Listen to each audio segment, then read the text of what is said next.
Good day, everyone. This month is Mental Health Awareness Month, and the topic for today is triggers. It says a person with regard to their physiological and emotional well-being. Self-care. The practice of taking action to preserve or improve one's own health. So the definition to triggers, it says a cause, an event, or a situation to happen or exist. Another word for triggers is provoke, generate, and set off. Now, according to psychocentral.com, it says, what is triggers, right? What is a trigger? A trigger is something that sets off a memory, tape, or flashback, transporting the person back to the event of his or her original trauma. Triggers are very personal. They're different things. Triggers different people. The survivor may begin to avoid situations and stimuli that she or he thinks triggered the flashback. She or he will react to this flashback trigger with an emotional intensity similar to that at the time of the trauma. A person's triggers are activated through one or more of the five senses, like sight, sound, touch, and smell, and taste. The senses identified as being the most common to trigger someone are sight and sound, followed by the touch and smell and taste close behind. A combination of senses is identified as well, especially in situations that strongly resemble the original trauma. Although triggers are varied and diverse, there are often common themes. So it is important when we're dealing with each other, we're dealing with students, that we watch what we say. We watch what we do, okay? Because you just never know when you may trigger someone. For example, if a student mom always called them stupid or dumb, and they found a way to cope with it, right?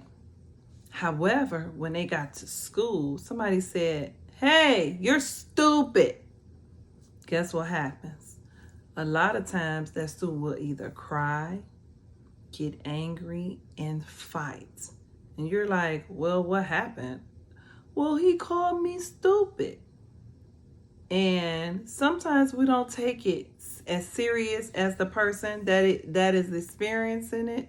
We need to. You know why? Because it is a trigger for them. They might not say, Miss Johnson or Mr. Smith, my mom says this to me all the time. I really don't like it. I hate it. So when that kid called me or that child called me stupid and dumb, it made my blood boil, okay?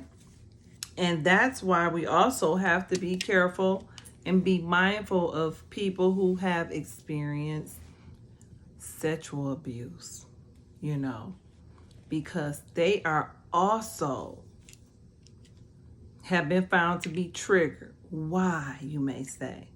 Well, sometimes they think they saw that person, which may cause a reaction. They might think they smelled that person, and that person may not be there. However, it was a trigger. I thought I saw him, I smelled him, and I heard the sound of his voice. So in times where that happens, we must, even though we know the person is not around, we must take it serious, okay? People that are mostly affected, you have veterans who have PTSD, Right, soldiers. So how are they triggered?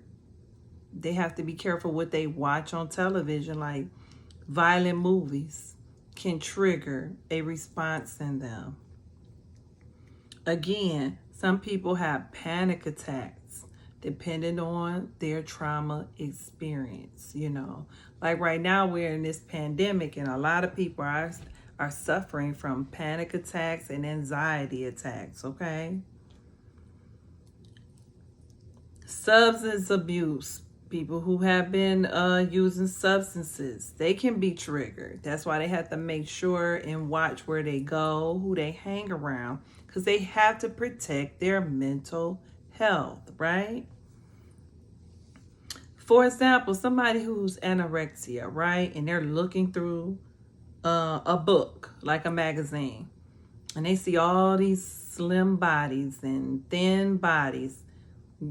Guess what happens? They are triggered and they go home, and a lot of times they make themselves spit up because they were triggered by looking at those other people's bodies and they comparing themselves with those pictures.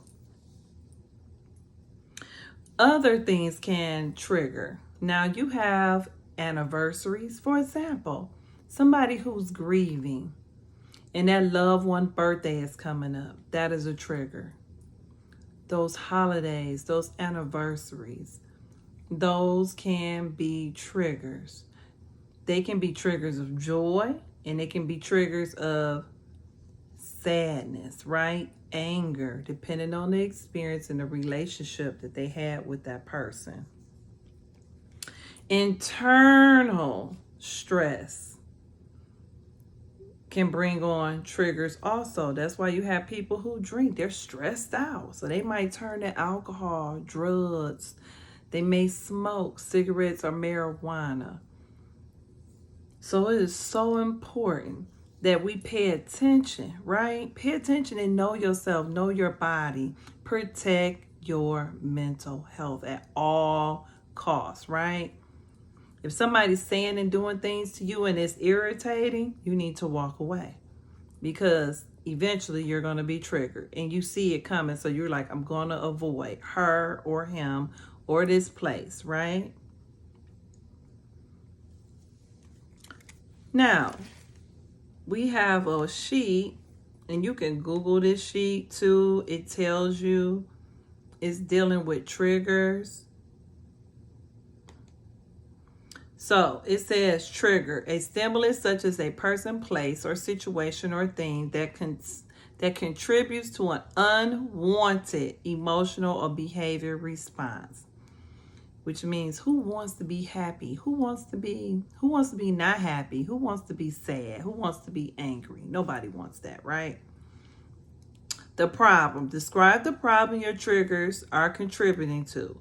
What's the worst case scenario if you are exposed to your trigger?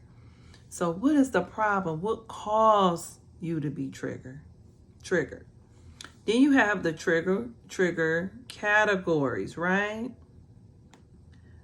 Just about anything can be a trigger. To begin exploring your own triggers, think about each of the categories listed below. Is there a specific emotion that acts as a trigger for you? How about a person or a place? List your response in the provided spaces, right? So your emotional state, what happened? People, who did it? Places, where did this take place at? Things, what was the thing that caused your trigger? The thoughts, what were your thoughts? What was going on, right? Activities and situations, what was you doing that contributed to you being triggered, right? So they have some tips for dealing with triggers. Oftentimes, the best way to deal with a trigger is to avoid it. This might mean making changes to your lifestyle, your relationships, or daily routine. Create a strategy to deal with your triggers head on, just in case. Your strategy might include coping, skills, a list of trusted people you can talk to, or rehearse phrases to help you get out of a troublesome situation. Don't wait until the heat of the moment to test your coping strategy, right? So it says in this section, you will develop a plan for dealing with your 3 biggest triggers. Review your plan regularly and practice each of the strategies. So describe your 3 biggest triggers in detail. So what are your 3 biggest triggers? Describe your strategy for avoiding or reducing exposure to each trigger. So if one of your triggers is you get angry, you cry, or you're really sad, describe them and try to avoid them and reduce exposure to each of them. Describe your strategy for dealing with each trigger head on when they cannot be avoided. Because you could be at work. You can't just walk off your job, right? You may want to say, can I take a break? Okay?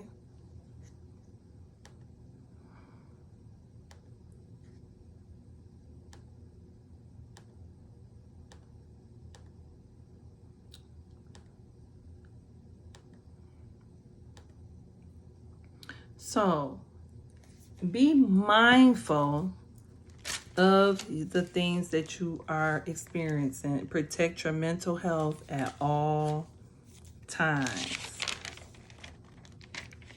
You can either avoid it or try to find a way to cope with your triggers. And remember, the power of life and death are in the power of the tongue, right? So you also want to be mindful and make sure that you're not a trigger also to someone else.